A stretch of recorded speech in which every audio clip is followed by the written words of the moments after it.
Hello guys, welcome है आपका अपना channel way to success with Sonal Sharma में। कैसे हैं आप सब? होप सभी बहुत बढ़िया होंगे। अपने फ्यूचर के लिए, अपने करियर को बनाने के लिए, अपना ड्रीम जॉब लेने के लिए अच्छे से प्रिपरेशन कर रहे होंगे। 2022 जैसा भी निकला है तो क्या है, स्टार्टिंग में 2023 में आपने एक भी दिन जो है वेस्ट नहीं करना। आपको पता है कि जब भी नोटिफिकेशन आने लगते हैं तो एक के बाद एक के बाद एक के बाद आने लग जाते हैं। तो फिर क्या है, जब जो अपना नोटिफिकेशन की वेट करते रहते हैं ना, तो फिर उनको प्रिपरेशन का टाइम नहीं मिलता है। तो मैं इस वीडियो में आपसे ये बात करने वाली हूँ कि आपको पता है ना, जनवरी में या फेब में आ जाता है आरबीआई ग्रेड बी का भी, आरबीआई असिस्टेंट का भी। तो जो आरबीआई ग्रेड बी के लिए प्रिपरेशन कर रहे हैं उनके लिए ये वीडियो बना रही हूँ मैं। वीडियो में मैं आपसे बात करने वाली हूँ कि आरबीआई ग्रेड बी में क्या क्या रहता है, क्या फेस रहते हैं, सिलेक्शन का क्या सीन है, मतलब फेस क्या है, इसमें मेन क्या होता है। 3 फेस रहते हैं एग्जाम क्लियर करने के लिए, pre, mains and after that interview. ठीक है, थर्ड फेस क्या रहता है, इंटरव्यू का रहता है। तो इसमें मैं आपसे बात करने वाली हूँ मतलब एक्सपेक्टेड जो एग्ज़ाम डेट्स की बात करें तो अप्रैल में हो सकता है, फर्स्ट वीक में ही, फर्स्ट, सेकंड, 8 या 9 अप्रैल को हो सकता है एग्ज़ाम आरबीआई ग्रेड बी का। और जो भी आरबीआई ग्रेड बी की नोटिफिकेशन की वेट कर रहे हैं तो वो बहुत बड़ी भूल कर रहे हैं। बिकॉज जो आरबीआई ग्रेड बी का एग्ज़ाम है ना, वो ऐसा नहीं है कि नोटिफिकेशन आने के बाद अगर प्रिपरेशन करते हैं तो आप प्रिपेयर कर पाएंगे। ऐसा नहीं है, कि आरबीआई ग्रेड बी के लिए एग्ज़ाम प्रिपेयर करने के लिए भी आपको 2 से 3 महीने, आपको कम से कम आपको इतना टाइम चाहिए ही चाहिए। तो मैं स्टार्ट कर रही हूँ, आपको डिटेल्स देने के लिए मैं आपको बताने जा रही हूँ। सबसे पहले क्या है कि ना, इसका फेस 1 में जो रहता है 4 आपके पास रहेंगे, मतलब ये सब्जेक्ट रहेंगे, quant, reasoning, English and general awareness. इसमें जनरल अवेयरनेस का ना बहुत मतलब ज़्यादा मेन रोल रहता है कि इसमें जनरल अवेयरनेस के ना 80 क्वेश्चंस रहेंगे। 80 क्वेश्चंस ओनली जनरल अवेयरनेस के ही रहेंगे। फेस 1 जो होगा आपका मार्क्स 200 मतलब 200 मार्क्स का रहेगा, 200 मार्क्स का होगा फेस 1। क्वांट में जो नंबर ऑफ क्वेश्चंस रहेंगे वो 30 क्वेश्चंस रहेंगे। ठीक है, रीजनिंग का रहेगा 60 क्वेश्चंस रहेंगे, इंग्लिश के रहेंगे 30 क्वेश्चंस, जनरल अवेयरनेस के आप देखिए सभी के आप नंबर ऑफ क्वेश्चंस आप चेक कीजिए। जनरल अवेयरनेस के ना हमारे पास 80 क्वेश्चंस रहेंगे। टोटल हमारे पास जो रहेगा 200 क्वेश्चंस का रहेगा फेस 1। ठीक है, इसके मतलब सभी का जो नंबर ऑफ मतलब एक नंबर का सभी क्वेश्चन होंगे, 200 क्वेश्चन रहेगा। और मार्क्स, टोटल मार्क्स भी जो रहेंगे 200 मार्क्स का ही रहेगा। ड्यूरेशन हमारे पास क्या रहेगी, क्वांट के लिए हमें 25 मिनट मिलेंगे। ठीक है, 30 क्वेश्चंस के लिए हमें मिलेंगे 25 मिनट्स। 60 क्वेश्चंस रीजनिंग के 60 क्वेश्चंस होंगे हमारे पास और मिलेंगे हमारे पास 45 मिनट्स। ठीक है, 45 मिनट्स हमारे पास मिलेंगे। इंग्लिश का 30 क्वेश्चंस होंगे एज यूजुअल, जैसे कि बैंकिंग में होते हैं कि इंग्लिश में 30 क्वेश्चंस होते हैं और हमें इसके लिए टाइमिंग मिलेगा 25 मिनट्स। ठीक है, इसके लिए 25 मिनट्स मिलेंगे। जनरल अवेयरनेस के 80 क्वेश्चंस होंगे बट टाइम हमें ये इसके लिए 25 मिनट ही मिलेंगे। जनरल अवेयरनेस में क्या होता है, अगर कवर किया हो तो क्या होता है, एक बार रीड करना होता है तो टिक करना है, वो उसमें कोई ज़्यादा नहीं है। मतलब ऐसा नहीं है कि टाइम टेकिंग होता है। अगर किसी ने जनरल अवेयरनेस अपने सीए अच्छे से कवर की हुई है तो वो बहुत अच्छे से ही इजीली 25 मिनट से पहले भी वो कवर हो सकते हैं। ठीक है, तो जैसे कि अप्रैल में अगर हम बात करें, अप्रैल में एग्ज़ाम होगा तो 3 मंथ अगर हम आज से भी स्टार्ट करते हैं, ठीक है, बिना कोई डे वेस्ट किए हुए अगर हम आज से ही स्टार्ट करते हैं तो 3 मंथ तो हमारे यहीं से ही कंप्लीट हो जाते हैं, जनवरी, फरवरी, मार्च। ठीक है, अप्रैल के स्टार्टिंग में तो एग्ज़ाम होगा ही होगा। तो 3 महीने के हमने साथ साथ कवर करने हैं। 3 महीने में जो बीत चुके हैं वो हमने क्लियर करने हैं, जैसे कि अक्टूबर, नवंबर एंड दिसंबर। ठीक है, 3 मंथ्स ये हो गए और 3 मंथ्स जो चल रहे हैं जैन, फेब एंड मार्च।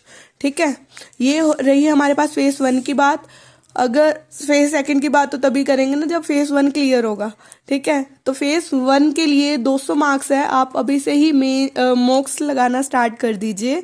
ठीक है, आप मतलब वीक में अगर आप 2 भी मॉक्स लगाते हैं ना तो 200 में से अगर किसी के 80 या 90 मार्क्स भी आने लग गए हैं तो फेस 2 की भी प्रिपरेशन स्टार्ट कर दीजिए। ठीक है, तो ये मैं फेस 1 की बात होगी हमारे पास। ठीक है, 200 क्वेश्चन होंगे, 120 मिनट मिलेंगे, 2 घंटे मिलेंगे और मार्क्स भी कितने रहेंगे, 200 मार्क्स रहेंगे इसके। ठीक है, सेकंड फेज की अगर हम बात करें तो ये टोटल जो होगा हमारे पास 300 मार्क्स का होगा। ठीक है, इसमें 3 पेपर होंगे, 300 मार्क्स का होगा, 3 पेपर होंगे। फर्स्ट पेपर की बात करें तो इकोनॉमिक एंड सोशल इश्यूज है। इसमें क्या होगा कि जैसे कि किसी की मतलब स्टेट की इकोनॉमिक या बोल रही पॉवर्टी रेट पूछ लिया, क्या इसकी मतलब इस ईयर में इकोनॉमिक कैसे रही है, या फिर इस स्टेट में क्या है, क्या चल रहा है, सोशल इश्यूज़ के बारे में। ऐसे कोई ज़्यादा टिपिकल नहीं है, मतलब इस लेवल के क्वेश्चन होंगे, सोशल इश्यूज़ पे हो गए, ठीक है। और इसमें ऑब्जेक्टिव टाइप्स होंगे क्वेश्चंस। ऑब्जेक्टिव टाइप में हमारे पास मतलब 30 मिनट्स मिलेंगे और मार्क्स हमारे पास होंगे 50 मार्क्स के, ठीक है। ऑब्जेक्टिव 30 मिनट्स मिलेंगे, मार्क्स होंगे 50 मिनट्स। डिस्क्रिप्टिव में हमें 90 मिनट्स मिलेंगे और मार्क्स इसके 50 मार्क्स ही होंगे। मतलब इकोनॉमिक एंड सोशल इश्यूज़ का हो गया, वो भी हमारे पास 100 मार्क्स का हो गया, ठीक है। और सेकंड पेपर की बात करें फाइनेंस एंड मैनेजमेंट की, कि मतलब इसमें ये ऐसे आ सकते हैं, व्हाट इज़ मैनेजमेंट, ऐसे क्वेश्चंस आ सकते हैं। मतलब ऑब्जेक्टिव टाइप्स में भी हमें इतना मतलब ऐसे नहीं है, डिफ़िकल्टी लेवल नहीं होता।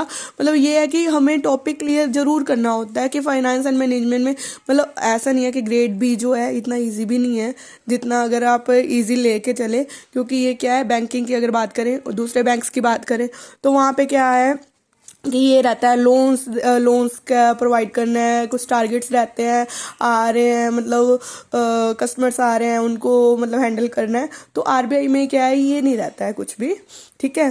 तो इसमें क्या है कि एक बेस्ट जॉब मानी जा रही है, क्योंकि बहुत अच्छी हाई प्रोफाइल जॉब है आरबीआई ग्रेड बी, ठीक है। और इसमें क्या है कि अगर हम काम कर रहे हैं ना, ठीक है, तो हमें इसमें सैलरी पैकेज भी बहुत अच्छा मिल रहा है, ठीक है। सैलरी पैकेज भी बहुत अच्छा है आरबीआई ग्रेड बी का।